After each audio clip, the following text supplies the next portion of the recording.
Et oui, on va rentrer dans la quatrième dimension, une dimension qui existe déjà. Figurez-vous que Matignon va désormais écouter, suivre vos recherches dans Google, TikTok ou Instagram. Les recherches Internet, c'est le service d'information du gouvernement, le SIG, qui a lancé un appel d'offres pour faire de l'écoute sociale sur Internet. C'est comme ça qu'ils appellent cette surveillance, avec deux nouveaux lots. D'abord, scruter les requêtes en ligne des Français, identifier les signaux faibles pour savoir un peu qu'est-ce qui intéresse les Français et si jamais il leur venait l'envie soudaine d'occuper des ronds-points avec des gilets jaunes, par exemple. Alors, le budget de ce nouvel appel d'offres est quasiment doublé puisque cette mission existait auparavant. C'était 2,8 millions d'euros sur 4 ans. Et bien là, il faut faire des économies, mais pas pour l'écoute sociale.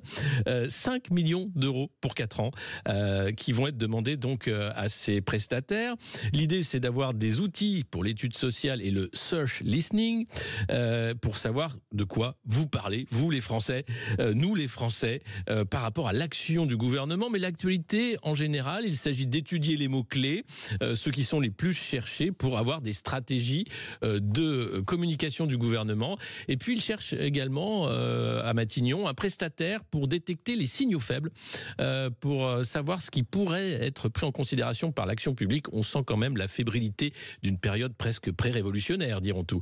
Mais c'est pas tout. Vous savez qu'il y a un rapport qui a été publié lundi par le ministère de l'Intérieur et qui confirme l'utilisation illégale d'un logiciel de surveillance faciale, Briefcam, par la police lors des émeutes en 2023. Parce qu'en 2015, les forces de l'ordre ont acquis en secret un logiciel d'analyse de vidéosurveillance. C'est une société qui s'appelle Briefcam qui vend ça.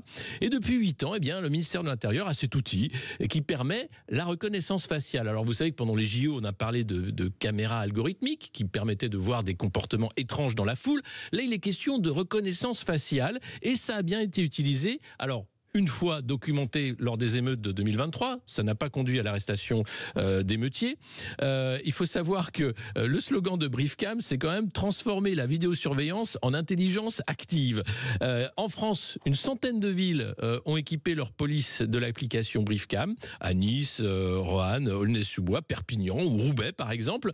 Et puis le Puy du Fou également a cette caméra. Et puis on sait que l'écoute est partout, dans les assistants à IA, que ce soit sur Amazon ou autre. Vraiment, on se prépare à un chouette meilleur des mondes avec des radars maintenant équipés d'IA qui permettent de savoir si vous parlez au téléphone ou si vous n'avez pas mis votre ceinture. Qu'est-ce qu'on est bien quand même avec cette société qui s'installe où vous serez fliqué en permanence.